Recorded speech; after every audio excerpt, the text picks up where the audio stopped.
Hello guys, welcome to all of you on my YouTube channel shine tutorial.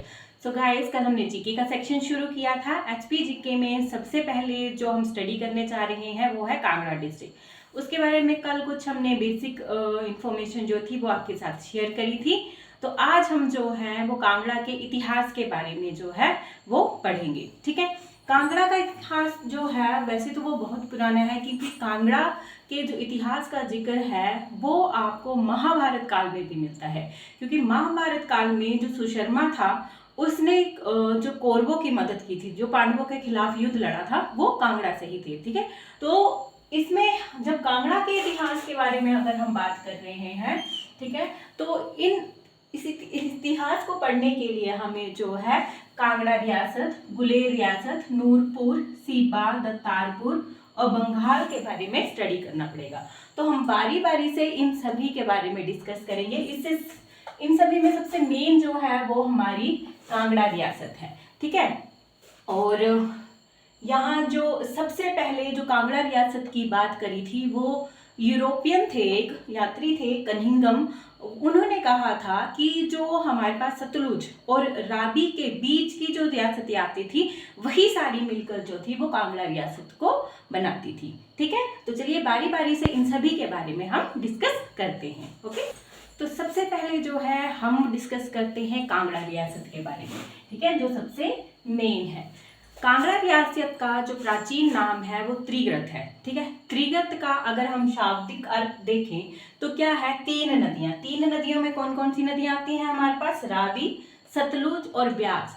इन तीनों के बीच में जो फैला हुआ भूभाग है, ठीक है, इस कारण इसको जो है वो त्रिगृत कहा गया है। यानी कि शाब्दिक अर्थ ये है कि तीन नदियों के बीच में जो फैला भूभाग है उसे हम क्या कह रहे हैं, त्रिगृत कह रहे हैं। ठीक है, इसकी जो स्थापना है वो भूमिचंद ने करी थी। ठीक है, इसकी राजधानी, भूमिचंद ने उस टाइम जो था अपनी राजधानी जो थी, यानी त्रिगत की राजधानी जो थी वो मुल्तान बनाई थी, जो कि पाकिस्तान में है आज के टाइम में। ठीक है, और इस वंश के जो 234, ठीक है, 234वें राजा जो थे वो थे सुशर्मा, जिन्होंने कांगड़ा किले का निर्माण किया था और कांगड़ा को ही अपनी जो था वो राजधानी बनाया था। ठीक है, उसके बाद हमारे पास अगर हम त्रिगत का शाब्दिक अर्थ देखते हैं, ठीक है, कि त्रिगत नाम इसे क्यों दिया गया है, तो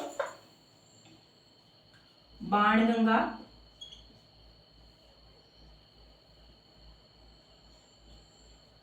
न्यूंगल, ठीक है, और कुराली, इन तीनों का संगम जहां पे हुआ है, ठीक है, ठीक है, इस बेस के ऊपर भी इस जगह का नाम जो था या इस रियासत का नाम जो था वो त्रिगृत पड़ा था। ठीक है, ये भी माना जाता है। ओके, अब देखिए कांगड़ा का अर्थ क्या है। कांगड़ा का अर्थ है, अगर हम पौराणिक इसमें जाएं तो भगवान शिव का जो अंश था जालंधर, ठीक है, वो एक राक्षस था। ठीक, तो उस राक्षस को शिव ने मार दिया था। तो कहते हैं, ठीक है, कि जहां पे उसका कान गिरा था, जालंधर का जहां कान गिरा था उसी को कानगढ़ कहा जाता था और बाद में इसे ही कांगड़ा के नाम से पुकारा गया। ठीक है, तो कांगड़ा का क्या अर्थ है, कान का गढ़, जिसे भगवान शिव ने मारा था जलंधर राक्षस को। ठीक है, तो उसके कान, मतलब ये माना जाता है कि यहाँ गिरे थे तो वो कानगढ़ के नाम से प्रसिद्ध हो गया, यानी कांगड़ा बन गया बाद में। ठीक है, जालंधर जो था वो पद्म पुराण और कहिंगम ने भी इसका जिक्र किया है कि ये वो राक्षस था, ठीक है, दैत्य था जिसको भगवान शिव ने मारा था। ठीक है, और इसकी जो त्रिगृत रियासत की राजधानी जो है वो नगरकोट थी। ठीक है, और जिसे भीमकोट, भीमनगर या सुशर्मा, क्योंकि सुशर्मा ने जो थी इसकी स्थापना करी थी, ठीक है, तो सुशर्मापुर के नाम से भी इसे जाना जाता था। नगरकोट आज के टाइम पे कांगड़ा शहर के नाम से हम इसे जानते हैं। ठीक है, और जो कांगड़ा शहर है उसकी स्थापना जो थी वो सुशर्मा ने की थी।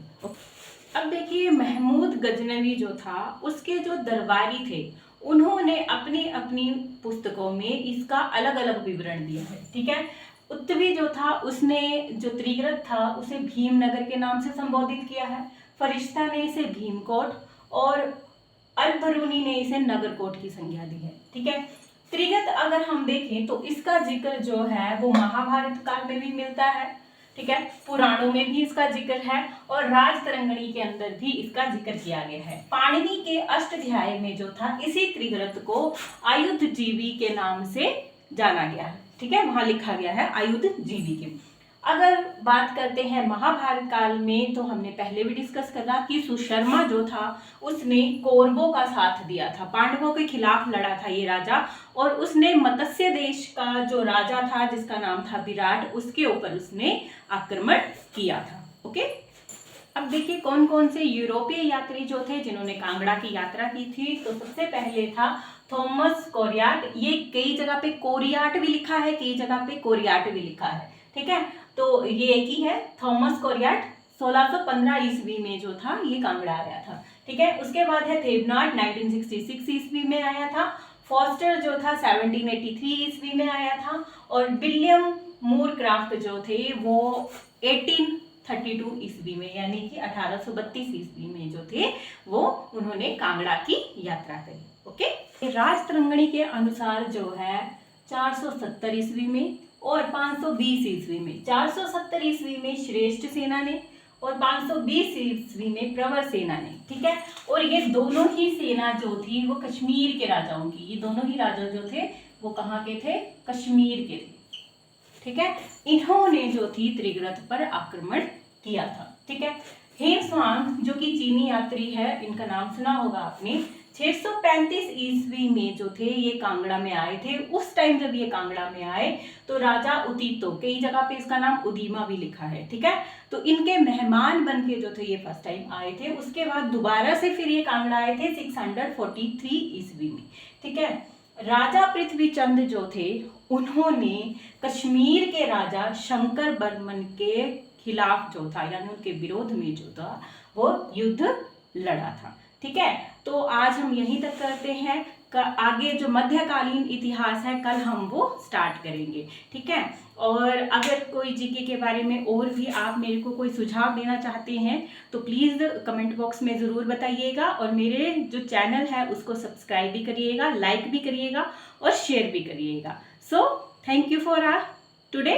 Okay, bye.